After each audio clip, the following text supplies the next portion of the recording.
তুই সবচেয়ে বড় ঘাটতারা, তুই ঘাউরা নাম্বার 1। তুই মনে রাখিস আমার নাম আনিসুর রহমান। আর যদি কোনোদিন বলতে না পারি তা আজই বলে গেলাম, তোমার মতো ঘাটতারা রে, তুমি ছোটখাটো কারো সামনে তেরামি করো না। তুমি এত বড় মালিক আল্লাহর সামনে ঘাড় নামাও না। তোমার মতো ঘাটতারা তো আর কেউ হইতে পারে না। ফেরেশতা হাসরের ময়দানে কবরে পাইলে প্রথম তোমারে ঘাটটা চাইয়া বাড়ি দিব, একটা বাড়ির লগে তোর ঘাড় ফাড়াই লাগবে। মনে রাখিস। এত তামসা মনে করো না। তুমি জিন্দিগি তেমন উপভোগের কিচ্ছু নাই।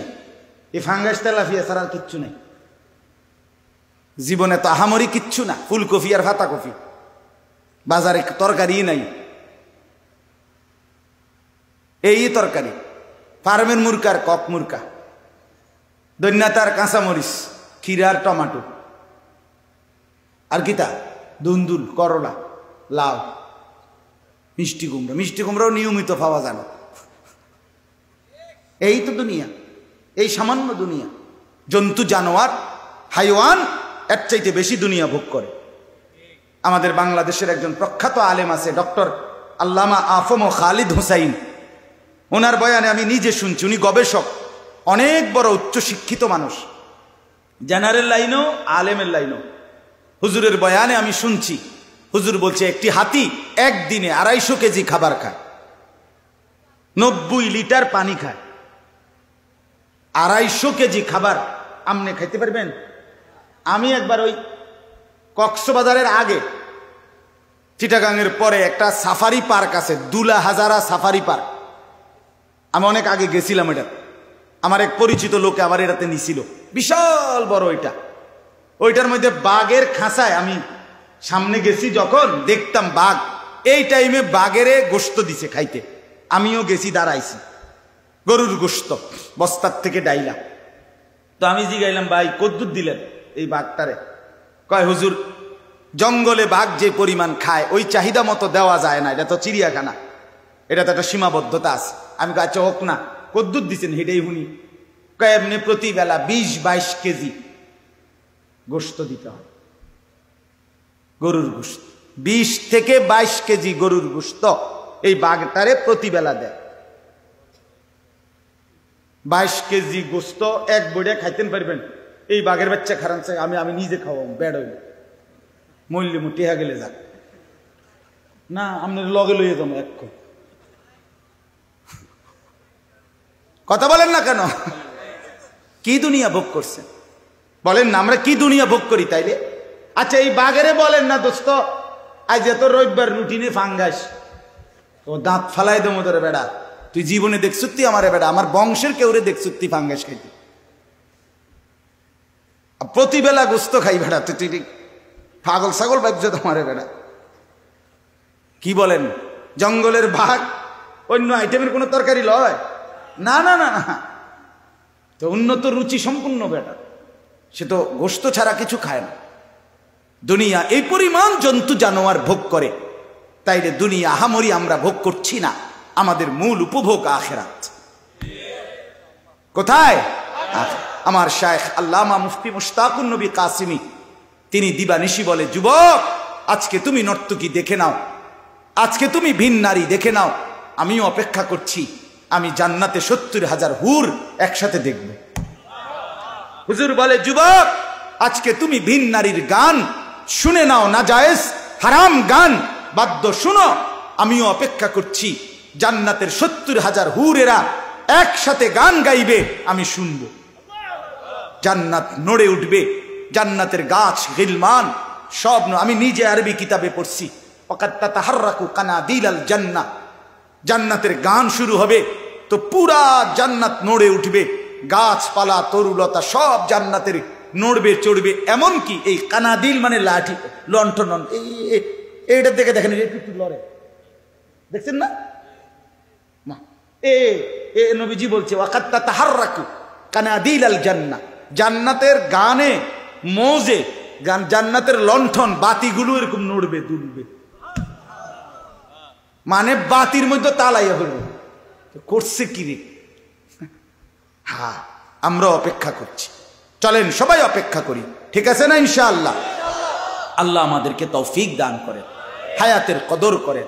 এই হায়াত, এই আয়াতের বক্তব্য এটা।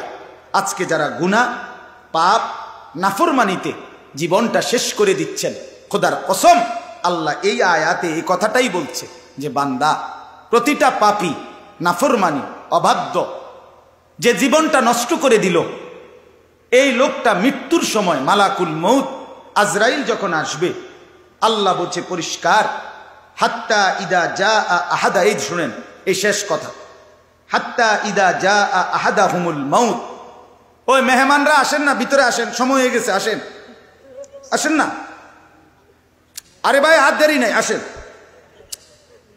ওই ছেলেরা আসো না মিয়া, ভিতরে আসো, আসো আসো আসো, সময় হয়েছে দোস্ত, বসেন, অসুবিধা নাই। যে যে দূর শুনছে, জিন্দিগি বদলাবার জন্য কখনো কারো জন্য এক কথাও যথেষ্ট। এক আমার শায়েখ আল্লামা মুফতি মুশতাকুন নবী কাসিমি হুজুররে আমি বহুবার দেখছি আমার জীবনে। অসংখ্য মানুষকে হুজুরের সামনে গেছে, দাড়িবিহীন মানুষ, হুজুরে কিচ্ছু বলে নাই, শুধু বাইকে দূরে দিগাইয়েন এ ডাক দিছে, তার মুখে এমনি হাত বুলাইছে, এমনি হাত বুলাইছে, এ আর কিছু কইছে না, আচ্ছা ভাই আল্লাহ ভরসা যান দোয়া করেন, এ কথা কয়ে বিদায় দিছে। অসংখ্য মানুষ আমি দেখছি, এর পরের বার আসছে দাড়িওয়ালা চেহারা নিয়ে, কিছু বলে না। শব্দের চাইতে নিঃশব্দতার আরো আকর্ষণ বেশি। কথা বুঝছি? আজকে এই মাগরিব বাদ যেখানে বয়ান করছি আমি, এখন যেখান থেকে আমি আসছি বয়ান করে দেবিদ্যার এক জায়গা, এই ভদ্রলোক আমারে দাওয়াত দিতে যেদিন গেছে, এই কিছুদিন আগে, ওই দিন উনি দাড়িবিহীন ছিল, একদম ক্লিন শেভ করা।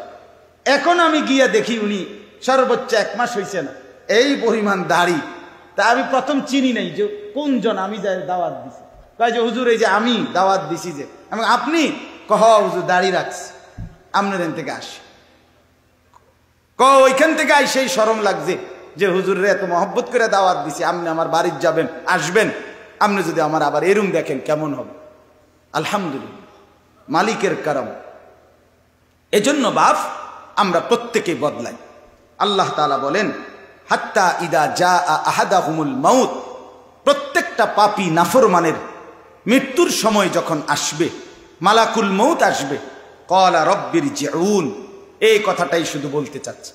প্রতিটা পাপী নাফরমান অবাধ্য, আহা আজকের হায়াত জিন্দিগি যারা খামখেয়ালি করে, অবহেলা করে, তুচ্ছতাচ্ছিল্য করে নষ্ট করে দিলেন, আল্লাহ বলেন এরকম প্রতিটা পাপী নাফরমান আল্লাহকে বলবে, আয় আল্লাহ আমার দুনিয়ার সময়টা অল্প সময়ের জন্য আবার ফেরত দেন।